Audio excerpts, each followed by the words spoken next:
Hello, my wild darlings, my tiny, tiny but fierce army. Good to see you. I'm Tad. I'll be here for approximately the next hour. I will be reading and intermittently babbling. Hope you're good. I know most of the folks tuned in at this time of what for me is the middle of the night, specifically 1 a.m., well, 1:01 a.m. now in California, but I know that most of you are in Europe. So have a good day in Europe. I know this is the early part of the day for you. So enjoy it. Let us know what kind of a Sunday it is if you get a chance so we know what to watch out for. Just you're ahead of us. Help us out, right? If there's anything big that happens on Sunday, let us know. Anyway, so I am here. It is good to be here. I am, as usual, in the midst of many, many different things and behind on all of them, which is pretty much par for the course. I have now finished the manuscript for Splintered Sun, which is due to be in at my publishers by the end of January. So I'm actually a few days ahead. I'm going to take that time to make one more pass through and make sure I've got all my geography right so I can send the maps off to be turned into decent maps as opposed to the chicken scratch monstrosities that they currently are. As I mentioned before, Isaac Stewart's been doing the maps for me on all the Ostenard books, and I am so grateful because it's just one less difficult task. I mean, when I first started, I enjoyed doing maps because doing a map or creating a map is essentially the first one of the early steps in world building. And it had a wonderful novelty, and it had the feeling of, wow, I'm going to explore all of this. But I have to say that by the time I've gotten into the most recent Ostenard books, what I'm basically doing is I'm taking chunks of the map of all Ostenard and I'm like blowing them up because I'm working in smaller and smaller areas that the readers haven't seen before and that have to be mapped out. So it's not quite as much fun as it used to be, and I'm very grateful. And also because Isaac does beautiful work. I mean, I think a lot nicer than I could ever do. I had this leads me into a revelation I had the other day. I have always been a wannabe polymath, I guess, for lack of a better way to phrase it, meaning that I have lots of interests, and I always have.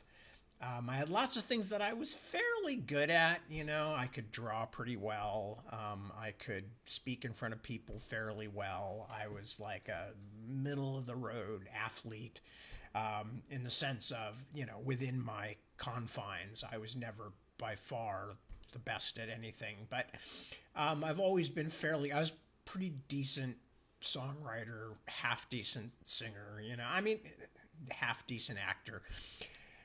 And one of the things that writing has taught me is that I probably could have made any one of these into something like a career, but it always would have come with the penalty of having to give up on all the others, or largely give up on them, and not give up on them like never do them, because I continued to play music and I continued to draw and I continued to do other things. But in terms of to get good at something, you really have to work at it. And the only thing I've ever worked at enough, I think, to kind of fall into that category is writing, specifically writing fantasy and science fiction novels, although I've done some journalism and stuff like that too. But as the writing became more and more a part of my everyday life, which of course had a lot to do with just the economic necessities of if I'm going to make a living off of this, and if my wife and I are going to start a business based around writing things, and specifically me writing things, I just really don't have time to work on the other things that I love. And one of my big fantasies was that when I got to a certain age, to quote unquote retirement age, that I would be able to go back to painting, and not that I would ever become a great painter, because, if I had ever had that possibility, I had left it way too late, and had not put in enough time or energy into it. Not that I'm saying I'm a great writer, but I'm a much better writer than I would have been if I had approached it in a sort of dilettante manner and only worked on it every now and then, and mostly just to amuse myself, which is what I've had to do with all the other things. So anyway, it's a somewhat depressing thought. I just was thinking about that because of Isaac's beautiful maps, and I was always proud of my maps that I did for the books. I still am. I mean, I think they're okay. They work fine. But it's also one of those things where you realize I've only got so much time in this world, and I have so many things that I want to do just with writing, that I have had to cut back and cut back and cut back on the time I can put into other things. And of course, then I also went and got old, which gives you even less energy to make things happen. So I hope you can tell by my smile. This is not a complaint. This is just how things work, unless you are an incredible genius, unless you are Leonardo da Vinci or, somebody like that.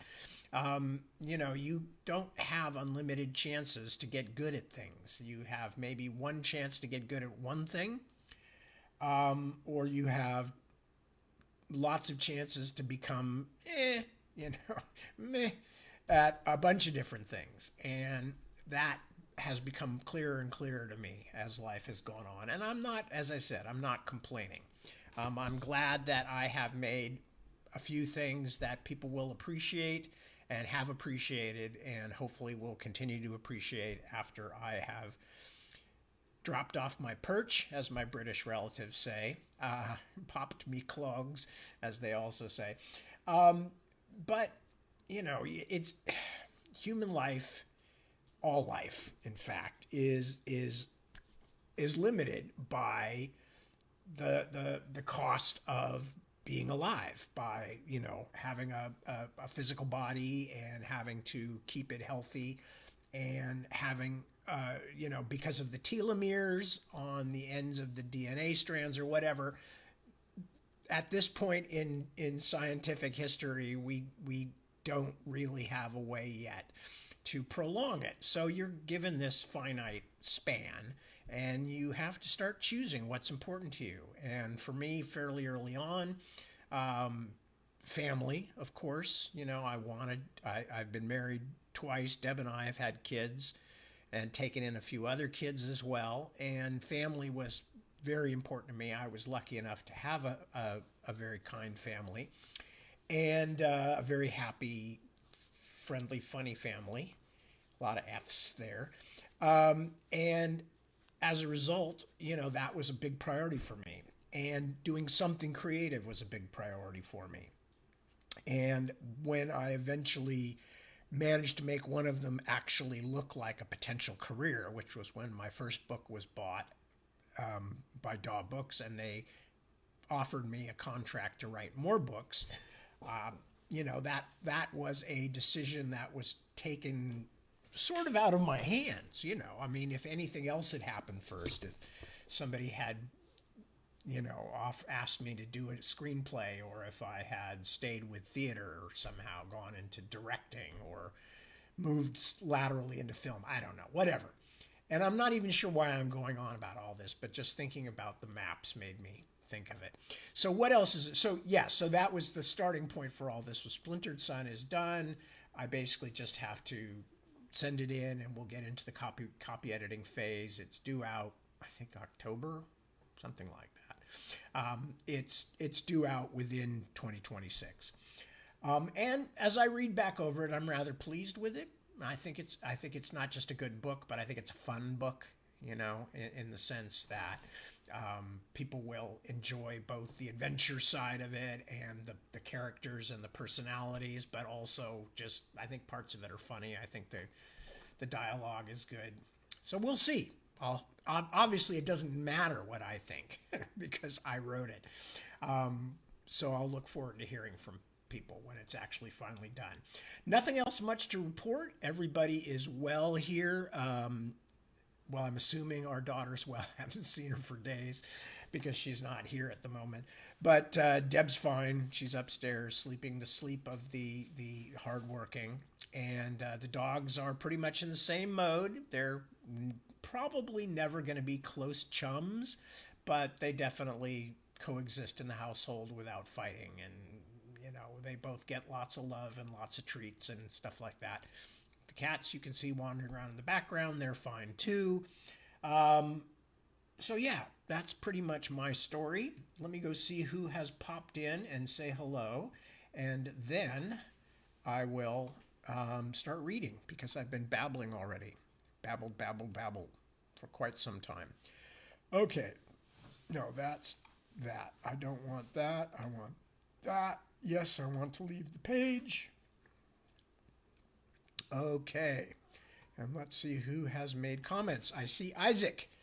So just when I said all of that about Europe, Isaac, you have to make it wrong by being the first one on the list because Isaac is not in Europe, of course. Isaac is in Utah. Christina, hello. Michael Van Sleen, hello. Iris, good to see you, Iris. Petra, a pleasure, as always. Kristen, another Yank. Good to have you with me, as always. Chris, Fab, my hero, good to see you. Wouter van Vandenberg, hello, Wouter, a pleasure to have you. Hazel, my mother-in-law, if she's still hanging on through all the babble. Good to see you, sweetie. We're all fine here, unless there has been some kind of a nuclear attack upstairs and I didn't hear it for some reason. But basically, we're good. Deb is upstairs, cuddled up with our Staffordshire Bull Terrier, as she usually is. There is my buddy Mark Craigbaum and Suzanne Owen. Rosalba has checked in. Hello, Rosalba. Good to see you. John Gallardo, or Gallardo, depending on whether we are giving it the Spanish pronunciation, in which double L is a Y sound, or if it has been Americanized or anglicized into Gallardo. And John, feel free to let me know, so I will get it right next time. Christy is here, Christy Sanders. Mark Redmond checking in from Yorkshire. Nicole Grass, hello, Nicole. And Penny Davies. So that's... and here's a message from John. Hi, Tad. Used to live on 10th Avenue in Redwood City. Whoa! You used to play football with us kids in the street. Amazing. God, that was so many years ago. I mean, I'm really old, but you must be like completely grown up now. How funny. Anyway, if you get a chance, here, let me see if I can see if there's a picture of John. I'm not going to show everybody on. No, not many pictures. If you think of it, John, send me a picture so I can see what you look like and see if I remember you from the Redwood City days, which are far, far in the past now. Anyway, okay, so what is going on here? All right, we can go back from there. Okay, so I am going to start reading. Everything else seems to be working. And yes, okie dokie. All right, let us find the book. We are about to begin chapter 10, Forearms, No Waiting. And as the last thing we saw was Bobby had gone out to the Half Moon Bay area on the coast and met a very odd and interesting guy named Dr. Gustavus, who had essentially told him, you might want to think about where the angel in question, Anaita, and Eligor, the high-ranking devil or demon, first made contact. And that's what Bobby is thinking about. So he has just come back from the coast. I fully expected to find an eviction notice on my apartment door when I got home, or even a couple of police officers wanting to talk to me about guns being fired, but to my surprise, I found neither. I should have moved out right then, I guess.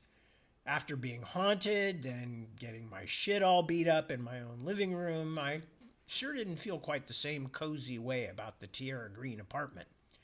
In fact, I'd never felt cozy about it to begin with. But I was understanding orders from heaven not to move again. Plus, I was sick and tired of people and non-people just waltzing in and out whenever they wanted to. Instead of throwing all my stuff in the trunk of my car and heading for the nearest econo lodge like a sensible person, I stopped at a hardware store and got a chain to put on the door and a couple of window locks. At home, I busted out my screwdriver and installed them all. I was doing it mostly to slow down my new friends from the black sun. The nastier things I come into contact with from time to time weren't going to be kept away by chains or locks, but at least I'd hear them getting in. When I was done and had eaten the last of Sam's Chinese food order directly out of the fridge, I called George, a.k.a. Fatback. Javier, the old family retainer and pig keeper, picked up the phone because at that time of the evening George was still a human with a pig brain, wallowing naked in mud. I never call George Fatback to his face, by the way. It's not my nickname for him, but I didn't know his real name until I actually met him, so it still slips out from time to time. I asked Javier to let me ring through to his boss's answering machine, then I updated my list of things I wanted George to find out. After that, I called Sam and left a message for him as well. It was strange not automatically trusting Sam the way I used to, but even after all the secrecy and weirdness about his new allegiance, he was still my closest friend. And he'd risked getting shot at my side a few times recently when he hadn't needed to. Also, I decided that whatever my personal reservations were, I really did need to see this third-way place of his. If one of Anaita's pet projects was trying to murder my soul, it probably behooved me to know a little bit more about her other hobbies. Oh, and I stashed my sofa gun again. Not in the sofa this time, of course, in case the Black Sun faction came back. Despite the locks I'd put in, I wasn't that opposed to seeing them again. After all, I still owed Bald Thug a serious beating, and I'm not really a forgiving kind of guy. I must have fallen asleep on the couch because that's where I was when the noise at the window woke me up. It wasn't anything ordinary, like a branch scratching at the glass or leaves being blown against it by a stiff breeze, but what was truly strange was that it didn't really sound like anyone trying to break in either.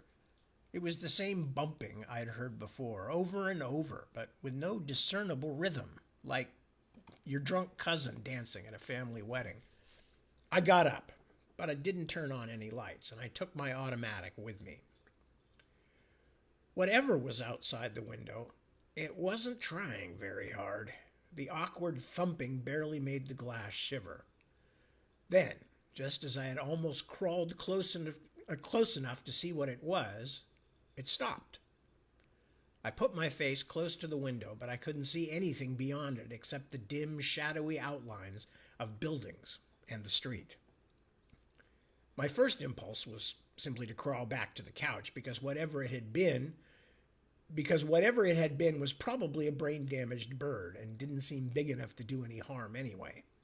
Also, I was back on the heavenly job clock. I could get a call any time. But things had been freaky enough lately to make me more careful than usual, so I got a flashlight out of the kitchen drawer and returned to the window for another look. Whatever had bumped the window had left little smeary marks on the outside, like the track of a snail on his first acid trip, but the largest part of them were translucent blots, as if someone had pressed a small round thing like a ping-pong ball, sticky with slime, over and over against the glass. I had no idea what it meant, and I didn't like it. Of course, true to the infamous dollar luck, as soon as I'd stretched myself out on the couch again and covered myself with my jacket, because who wanted to walk all the way across the apartment to the bed, my phone rang. It was Alice, dear sweet Alice, of the dulcet tones and liquid nitrogen blood. After she'd expressed disappointment at not waking me up, she told me I had a case in Spanish Town. It wasn't a nice one either, some kind of domestic dispute that had ended in a killing. Hi ho, and it was off to work I went. Unluckily for the victim, but luckily for me, my dead client was the brother-in-law of the shooter, a nice guy who had tried to interfere with the beating of his sister, the killer's wife. The lucky for me part was that I didn't have to plead the case of the killer, a guy who'd shoot his own brother-in-law so he could get on with smacking the shit out of his spouse.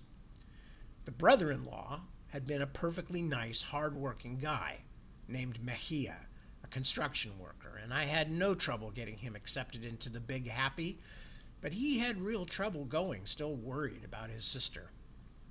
I'd seen police cars at the residence when I got there and could tell him, without breaking any rules, that I was pretty sure his brother-in-law had already been arrested and was on his way to jail. This was enough to convince Mr. Mejia to step into the light. As I came back through the zipper into the blinking blue and red glare from the cop cars that were currently turning McDonald Street into a carnival midway, my phone rang again. Bobby? George! I looked at the time out of habit, a bit after 1 in the morning. So you got my message? Look, I just wanted to let you know there's some pretty weird stuff going on around here, Bobby. Weird stuff. What do you mean? I don't know. Noises? I thought it might be rats up in the attic of the barn, but they're too damn big, Bobby. It's been going on for a couple of days, but Javier sent his son up and there's no droppings, nothing. And Javier said he's seen some stuff around the property too. Something pretty big in the bushes and something running under the main house, all hairy. So whoever they were, my enemies were watching Casa Fatback too. I felt pretty guilty about that since I was willing to bet it hadn't started until I first asked him to check up on the Black Sun stuff. Yeah, that was when, he confirmed, that night. You think it's those guys, but they're just a bunch of Nazi punks. I didn't want to tell him exactly what Gustavus had said about them also being murdering, robbing arsonists. No point in worrying him more because he already sounded pretty freaked out. So I said, yeah, well, you know I run in some strange circles. Have Javier hang out with you for the night. If it's still happening tomorrow, I'll come up and have a look around.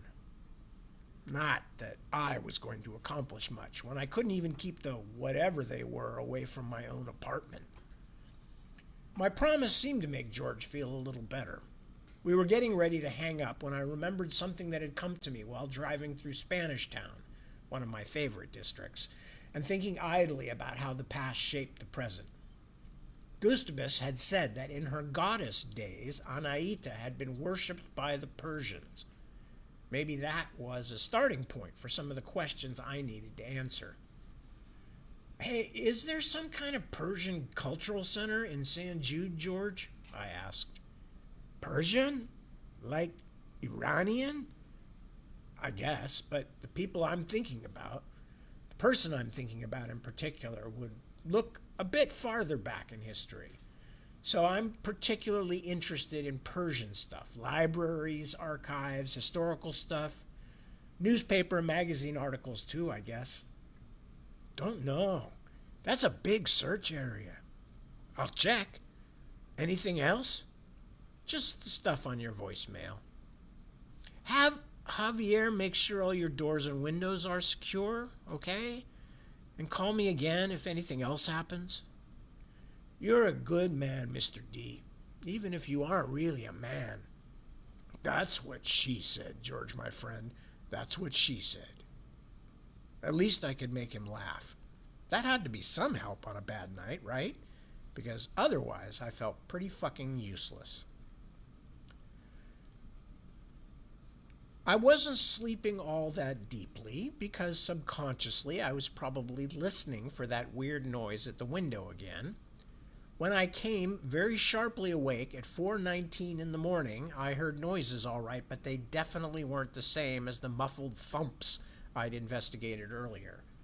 No, this was the scraping noise again, the one from the earliest days of my haunting, but this time it sounded like it was inside my apartment.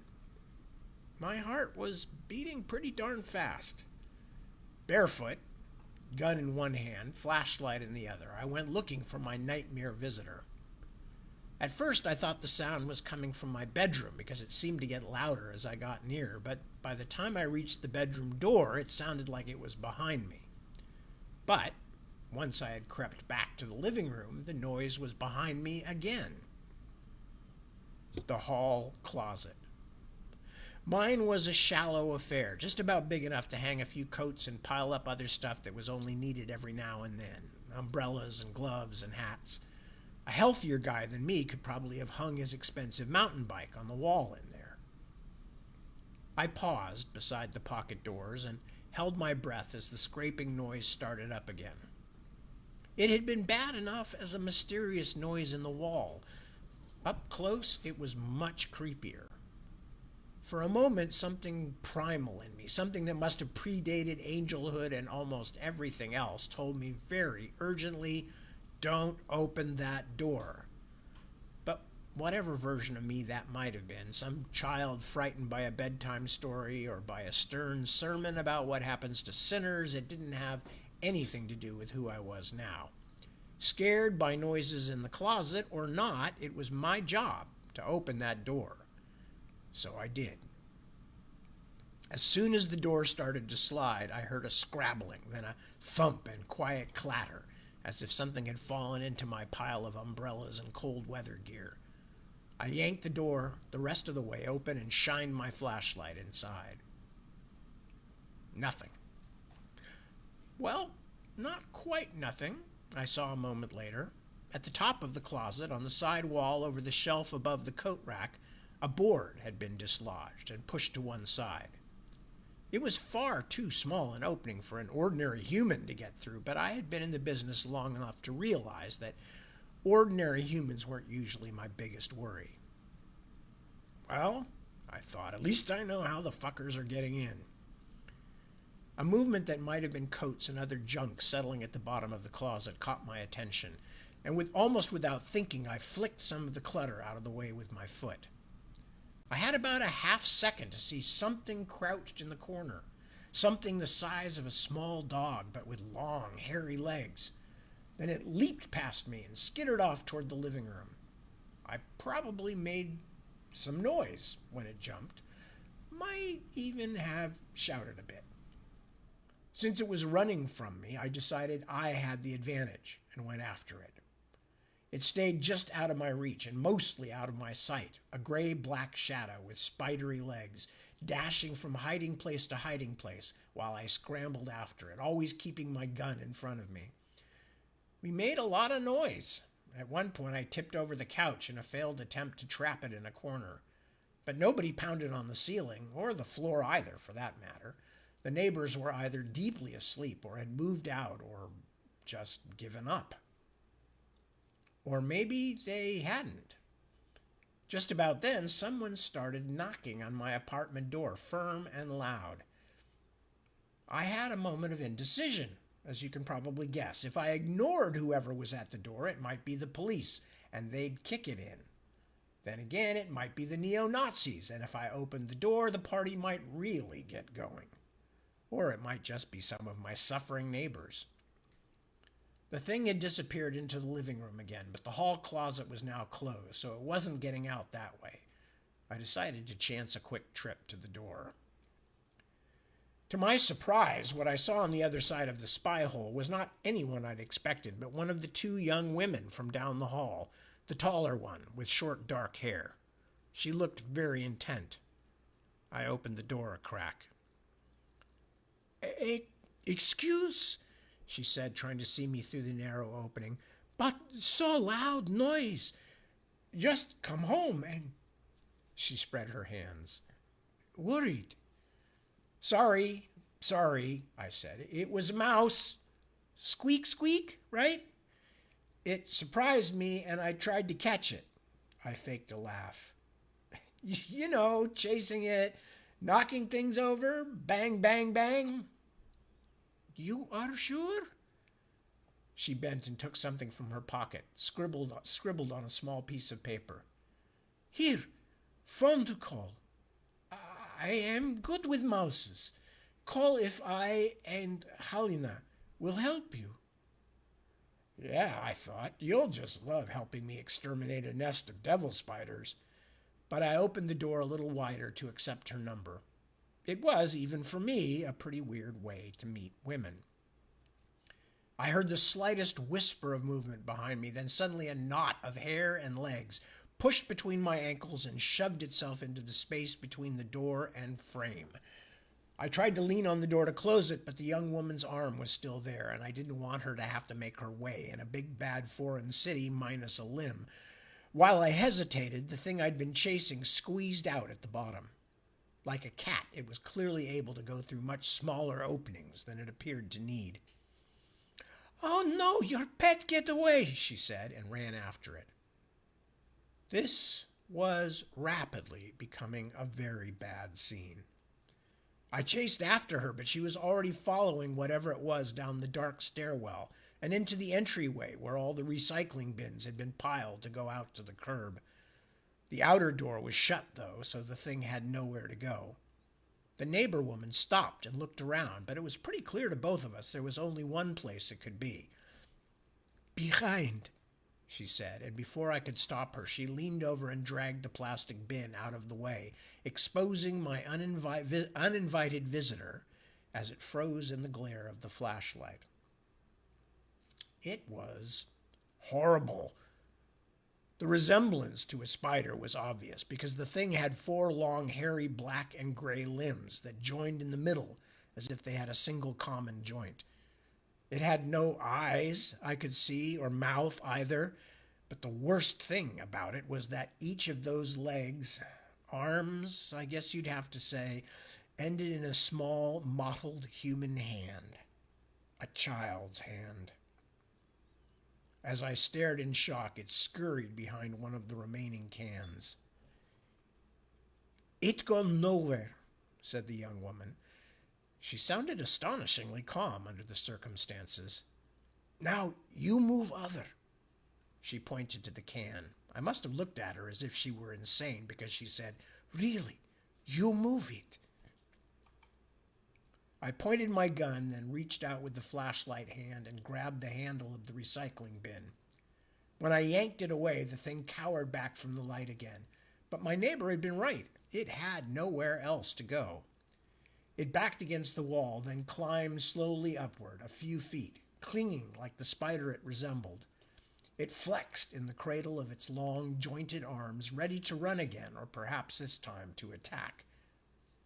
Now I knew why there had been a swastika on my wall, and why I'd thought I saw it run away.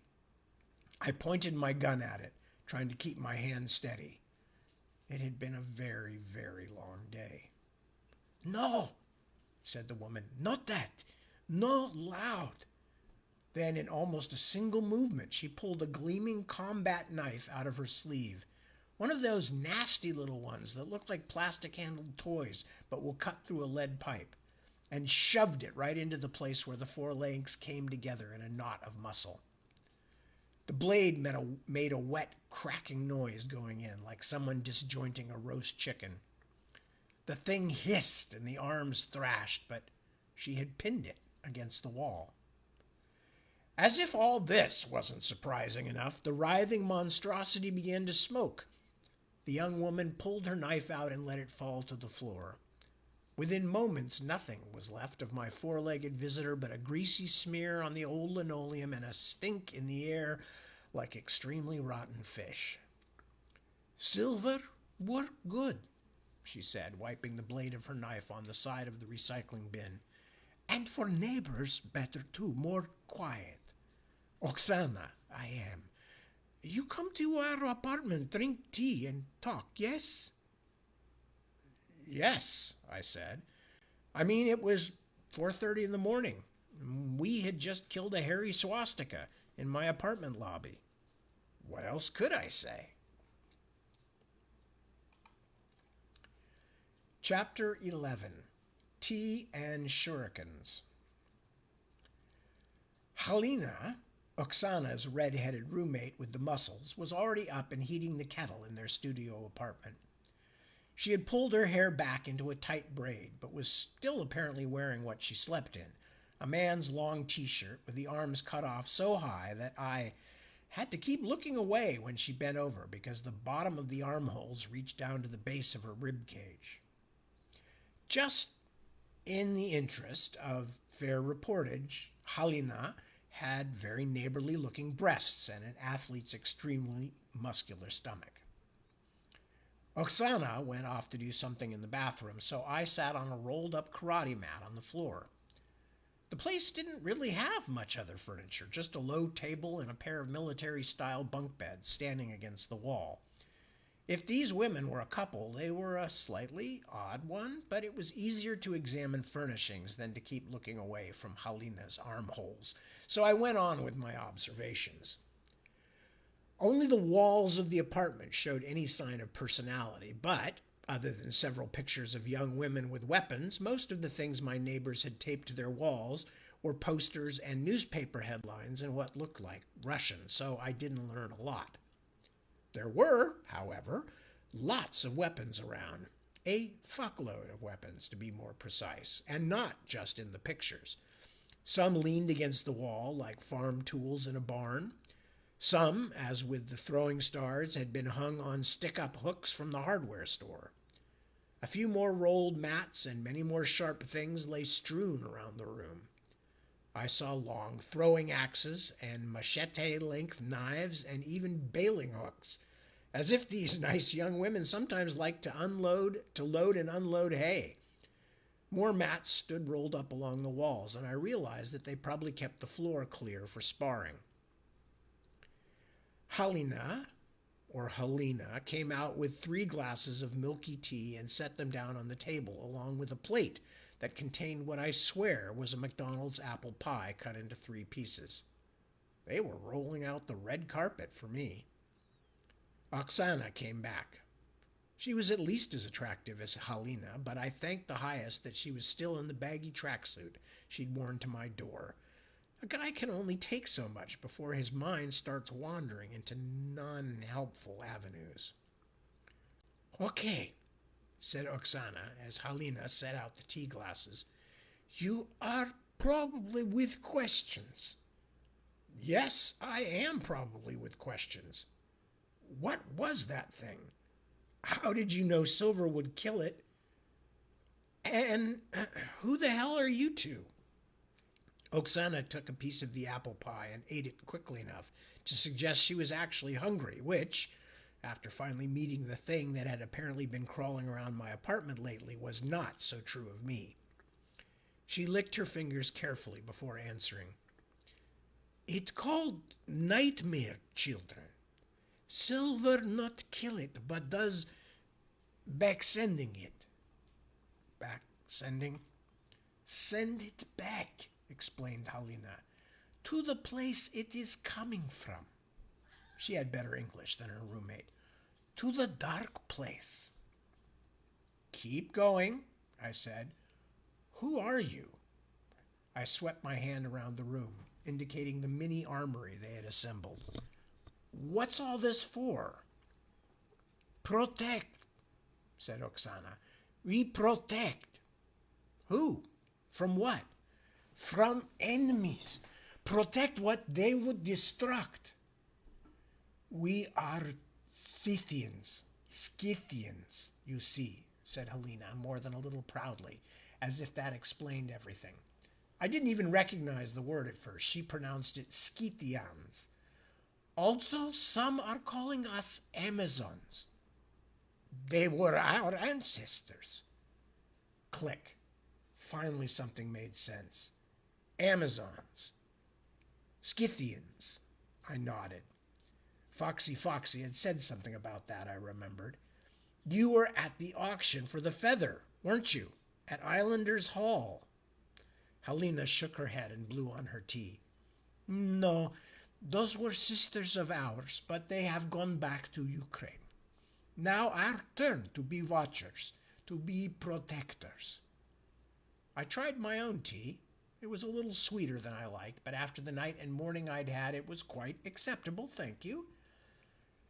"Begin from the beginning," I said. Why are you Amazons exactly? It took a while to get the story because Oksana's English was a bit confusing, and both women were prone to introducing bits of Scythian philosophy whenever possible. The upshot was that a group of Ukrainian women, including these two, traced their history back to the Amazons of the Greek myths, who, they told me, had been one of the Scythian tribes of Asia Minor back before Christ became flavor of the millennium. The ancient Amazons, Halina and Oksana, assured me, had been women warriors who rode beside the men into battle and were buried with their weapons when they fell. Halina and Oksana's Amazons, however, were a modern-day cult of sorts, my word, not theirs, who had developed an entire code of life, were obsessive about self-defense and martial arts, and whose Amazonism was all wrapped up with Ukrainian nationalism and religion and a complicated dislike of Russia, and, to my surprise, an even more profound dislike of Persia. Not Iran, the present-day version. It's pretty damn easy to find people who don't like Iran. But Persia, like the Persian Empire, like way more than 2,000 years ago. But it doesn't exist anymore, I pointed out. Not true, said Halina. Some bad parts are very much alive. They told me about the Scythian way of life, compounds in the forests of the Carpathian Mountains, south of Lvov, that were half summer camp, half bunker with no men to distract from the intensive schooling and training. Training for what? I asked. And how did you know about the whatever it was, that swastikid? My nickname for the hairy horror with children's hands puzzled them. Sorry, what did you call it? Nightmare children, said Halina. We know because we have fought with them before. They are favorite tool for work of the Black Sun. Click, click. Second thing that made sense. And how do you know the Black Sun? They're not Ukrainian, are they? I thought they were American. They are from many places, said Halina. And they are wanting Anahita's treasure. We want to take it for us instead. They will use it for bad things. We will not. Anahita. Click, click, click. The whole thing now actually began to come together, at least in a welcome to my world sort of way. Unfortunately, since Anahita's treasure was Elagor's horn, these Amazons and I wanted to get hold of the same thing. And apparently so did the Black Sun faction, and their thugs, and their unpleasant faceless hand spiders. But I needed that horn to get Kaz back. I couldn't let anyone get in the way of that. Really? Anahita's treasure, huh? So these Amazons knew about it too. Had I been the last to figure it out, or had my initial guess somehow tipped off everyone else? And what will you use it for? For destroy her, said Oksana. She didn't sound like she was kidding. Okay, I said. We do have a few things to talk about, don't we? Later, after they had given me a bit more background about themselves and what they knew about the Black Sun, I asked them, so how long have you two been living here in this building? Have you been watching me long? Watching you? Said Halina. She frowned. No, watching for you, to make sure they did not take the treasure from you. But I don't have it. Now we know, said Oksana. She was eyeing the last uneaten piece of the apple pie. Not know when we start. 4 weeks ago, Halina explained. Some people move out. Apartment is open. We come in then, tell manager of apartment we are waitresses. Waitresses come in and out all time, late hours all normal. You see? Nobody notice. I waved to Oksana to eat my share of the pie. She did, quickly, as if worried I might change my mind. I noticed you two, I said, but I certainly wouldn't have guessed you were anything more unusual than foreign. But if you were throwing this stuff around in here, all these weapons and weights, sparring and spear fighting and whatnot, I'm surprised your neighbors didn't have a fit. The people in the apartment above me bang on the floor every time I make a noise. Although they hadn't made a peep today while I was chasing the Swasti kid all around the place, knocking over furniture, which was a bit odd. Halina looked puzzled. Nobody is above you. What do you mean? Geez, I've heard them pounding away up there like Max Roach having a seizure. She shook her head. Nobody. We ask manager because we think it will be best place to listen, maybe? Here she actually blushed a little, only visible because her skin was so pale. Maybe put a listening machine? Device? You know. But manager say empty. Yes, but going to be painted soon. Nobody rent. Nobody come in since then, Oksana said. We watch everything. So close. We're talking about the same apartment? The one directly above mine? They both nodded. I wondered for a moment if painters, who, in my experience, usually had loud boomboxes playing Lynyrd Skynyrd and liked to play catch with aluminum ladders, would knock on the floor to complain about noise below. I suddenly had a bad feeling. Wait here, I said. I'm going to my apartment to get something. Back in a minute. I went home and picked up my lock-picking tools, my gun, and of course my phone, because in my business an obscenely early hour of the morning is no defense against the call of duty, or more specifically, the call of Alice. Then I invited the Amazons to come upstairs with me. Halina clothed herself in jeans and a jacket, which made it a lot easier for me to concentrate. We went quietly up the stairs. Nobody else seemed to be awake yet, and I put my ear to the door of the apartment just above mine, third floor, second apartment from the stairwell. Nothing. I knocked, and we waited. Still nothing, but I thought the echo had a slightly hollow sound. So I went to work.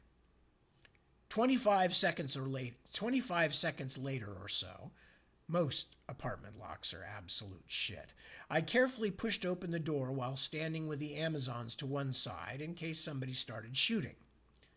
Still nothing but silence, so I ducked my head and went in, gun in hand.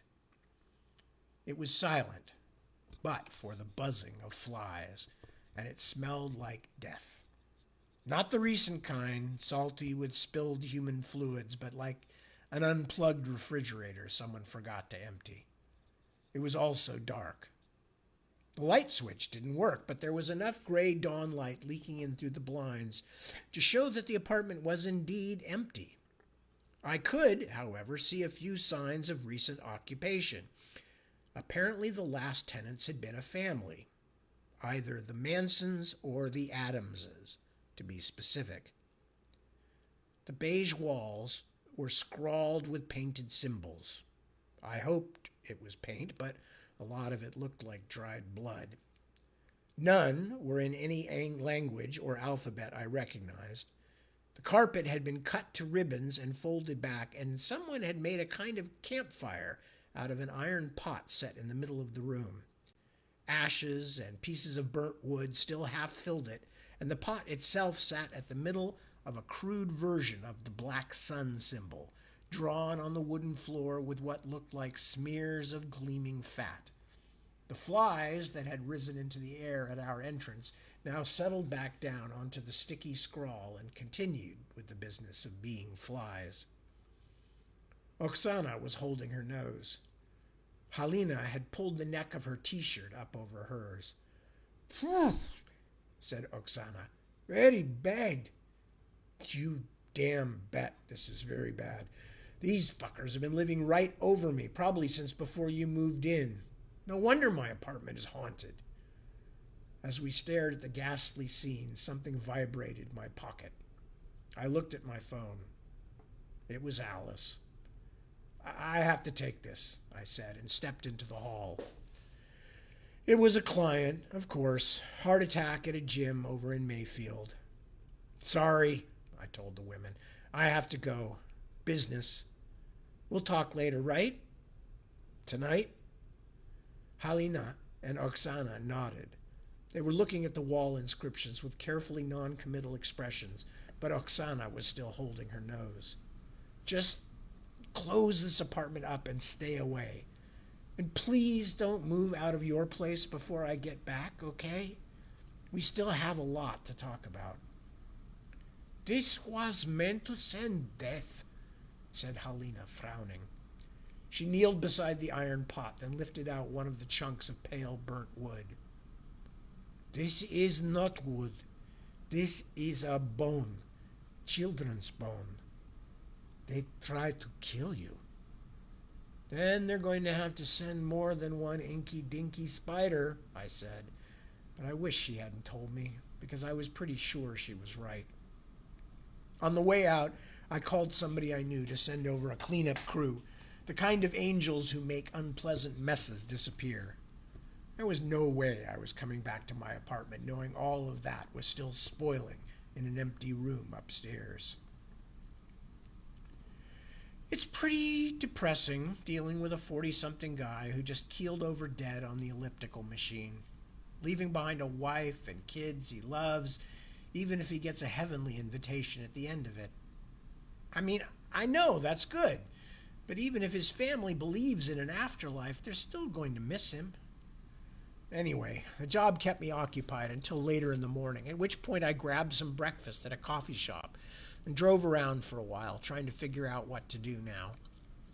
This new stuff was crazier than the old stuff, and the old stuff had already been pretty crazy. Neo-Nazis sending headless spiders with children's hands after me, angels who were ancient goddesses and still the subject of grudges thousands of years old. Real-life Amazons. I mean, if weird was money, I'd be Bobby $1,000,000, not just plain old dollar. The Black Sun wouldn't come back, of course, at least not to that room, especially since the cleanup crew had been and gone while I was out. I took a brief nose-clamped look just to check, but the place looked clean and ready for occupation. I unclamped. It smelled like it had just been painted. Yes, some of Heaven's employees are a lot faster and more efficient than yours truly. Still, when I let myself into my own place, I couldn't help feeling like I could still smell decay from upstairs, wafting through my air vents. I also knew there were going to be questions from Heaven about what the cleaners had been getting rid of, and why I knew about it. But I couldn't deal with any of that stuff right at that moment because I was stressed and completely exhausted from lack of sleep. I righted the upended furniture and cleared away some old socks and empty cans and bottles at the same time, a frenzy of cleaning that lasted at least a minute and a half. Then I stretched out on the couch, put on some quiet music to cover the midday noises from the street, and let myself get tugged down into unconsciousness. And, yes, the chain was on the front door again, the panel in the closet had been nailed back into place, and my gun was very, very close to my hand. I woke up because somebody was knocking at my door. It could have been Girl Scouts with my seasonal Thin Mint assortment, or Amazon Scouts with more fast food pies, or even the Black Sun Scouts with a shipment of blood libel Malamar, so I checked the spy hole before opening. It was Clarence. Since he was one of the few people I didn't think wanted to destroy me at the moment, I let him in. "Hi, Bobby," was his unambitious opening. "Hi yourself, Junior. What the hell are you doing here?" "Hey, that's nice. I dropped by to see you, and that's what I get?" "The only times you've ever come to see me is with Sam. Is Sam with you?" He shrugged. "No." "Then why are you here?" It came out more unpleasant than I'd wanted. I was losing patience with visitors, known and unknown, and I was still stupid and cranky and felt like I'd barely slept. I looked at the clock. Past 5:30 in the afternoon. getting dark soon. Maybe it was time to rise up after all. Sorry, it's been a tough day. Come on in. Can I get you something to drink? He stepped in, but not too far in. He'd seen the place before, so it wasn't discussed keeping him out, and in fact it looked better than usual after the tidying. I can't really stay, Bobby. I just wanted to see how you were doing. You haven't been down to the compasses lately. Did you know about Walter Sanders? I said, cutting him off. Yeah, and he doesn't remember anything useful. Clarence knew some of the story about Walter, like the fact he'd probably been stabbed by someone who wanted to get me, but he didn't know I'd seen Walter in hell or that I was now convinced that Anaita had arranged it. Until I knew for certain who among my angelic comrades was really working for whom, I was keeping a lot of this stuff to myself. What about a drink? I have milk. Still liquid, even. Clarence made a face, but he still didn't come all the way in. Really, I can't. The kid seemed a bit nervous, actually. My ride is waiting downstairs. I just wanted to say hi. Before I could respond to this preposterous statement, who would come all the way to my apartment and walk up the stairs just to say hi? To me. A car horn honked outside. Wondering if it really was Sam, and this was some elaborate maneuver to trick me into going out, I went to the window, unlatched it, and leaned out. There was a fairly pricey-looking recent model car double parked in front of the building. I had no idea what kind of car it was. That's my gripe with the modern ones. They all look the same, like running shoes for giant robots, every damn one of them. The person standing next to it, who had presumably leaned in to honk the horn, saw me and waved. He was vaguely familiar, good-looking, blond, and wearing what looked like an expensive cable-knit sweater. "Oh, hi," he called up. "You must be Bobby. Can you tell Harrison to hurry, please? We're already late for our reservation." Harrison was Clarence's official earthly name, short for Haraheliel. His co-workers just called him Clarence, because we were jerks. I smiled, sort of, and nodded to the man before withdrawing. I did not wave. I never wave. "Harrison," I said, "your ride wants me to tell you I heard." He was scowling like a scolded child, but there was something else going on, too. "Who is that, anyway? I feel like I've seen him somewhere." "That's Wendell. He's one of us. An angel, an advocate. He works up in San Francisco, mostly around Cow Hollow and Dog Patch." Now the kid actually colored, reddening from cheeks to forehead. "We're kind of seeing each other." Okay. I didn't know what else to say. You think with an afterlife as fucked up as mine that I have any inclination to judge anyone else's? Hell, I don't even have the time to judge anyone else. But I wish you wouldn't have brought him here. "Bobby, I told you he's one of us." He stopped, and I could see him going pale, the beginnings of anger. "Or are you trying to say something else?" "Shit, kid, I don't care if you date buckaroos or kangaroos, but I don't like everyone knowing where I live, even if they're on our side. Shit, especially if they're on our side. I can't really trust anyone right now, and it's been a bad couple of days." "Really?" Now he felt bad for me, which made me want to hit myself in the face, but someone else had already done that. "I noticed the bruises and cuts. What happened?" "Look, don't keep your friend waiting. We'll get together and I'll tell you about it, but not tonight." Eventually, I persuaded him to go back and join Wendell in his stylish sweater. But even after everything else that had happened to me recently, it still felt a little strange. Clarence had never come to my place on his own before. Was it really that important to let me know he was gay? I'd already half guessed. Or was something else going on? Great, I thought. Now I don't even trust the guys who I'm going to have to take into battle with me. And that was bad, because I was pretty certain Into battle was just where I was going, and soon. And that, my friends, is where we are going to hang it up for tonight, because it is now 2:01 and that is the end of a chapter. So that all works out quite nicely. So with all that said, or all that read, I want to thank you, as always, for joining me. It is a great pleasure to be able to share some time with you, and for you all to have to sit patiently while I babble on and babble on. I babble on so much, I probably am an honorary Tigris and Euphrates resident.